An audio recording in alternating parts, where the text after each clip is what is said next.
D'accord? Comme avec les panneaux solaires et les régulateurs, il y a des caractéristiques spécifiques à la batterie solaire. Ces caractéristiques, c'est quoi? Eh ben, sur une batterie, sur sa fiche technique, il va être écrit toutes ces informations.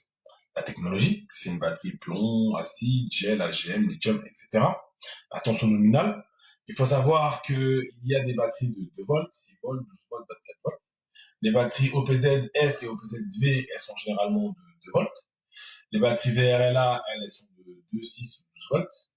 Et les batteries lithium, en général, c'est 48 volts pour les grosses batteries. D'accord? Il faut mettre des batteries en série pour réaliser un système photovoltaïque de 12, 24, 48, etc. OK? Ensuite, on va vous dire la capacité nominale. Donc, est-ce que c'est une batterie de 100 ampères, 200 ampères, 300 ampères, 400 ampères, sachant que sur les batteries lithium, on va plutôt parler d'énergie. Ça veut dire, on va plutôt dire que la batterie, c'est une de 5 kWh, 10 kWh, 15 kWh. Plutôt parler de capacité, on va parler d'énergie pour les batteries lithium. Pour les batteries à plomb, on dit des capacités en ampères heure. Ensuite, il va y avoir le courant de charge nominale, c'est le courant à ne pas dépasser au risque de détruire la batterie. Il est de 20% pour les batteries plomb acide, 50% pour les batteries gel et 30% pour les batteries AGM. On fait attention aussi à ce courant de charge maximale. On va y avoir le régime de décharge qui lui va indiquer la capacité d'une batterie en fonction de sa vitesse de décharge. Elle est exprimée en C10, C20, C100, etc. Il existe sur le marché des batteries de même capacité avec des régimes de décharge différents. D'accord? Et là, on va plutôt être sur des batteries plomb, pour les sites isolés la plupart du temps.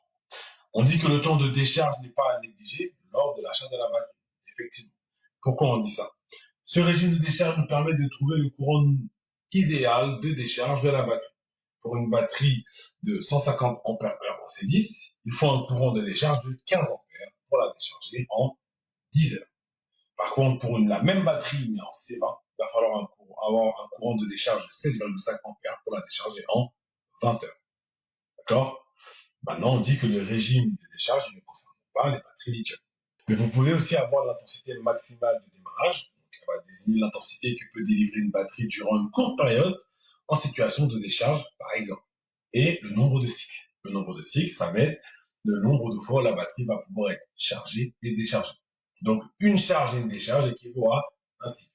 Donc, une batterie peut avoir 500 cycles à 80% de DOD, 750 cycles à 50% de DOD, 100 ou 1800 cycles à 30% de DOD. Tout va dépendre du type de la batterie, de la marque, etc. Mais le cycle va aussi déterminer sa durée de vie.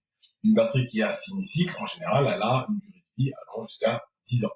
Une qui a 3000 cycles, c'est une batterie qui a une durée de vie qui va jusqu'à 5 ans. Donc ces caractéristiques, la plupart du temps, elles sont inscrites sur la batterie. Comme avec le régulateur, comme avec le panneau solaire, s'il n'y a pas ces inscriptions, n'utilisez pas la batterie. Donc il va être écrit le type, là si on prend une batterie électronique, il est marqué le type bien en gros gel, la tension nominale qui est de 12 volts, la capacité nominale qui est de 110 ampères heure, la capacité en C10 100 ampères heure et en C20 110 ampères heure.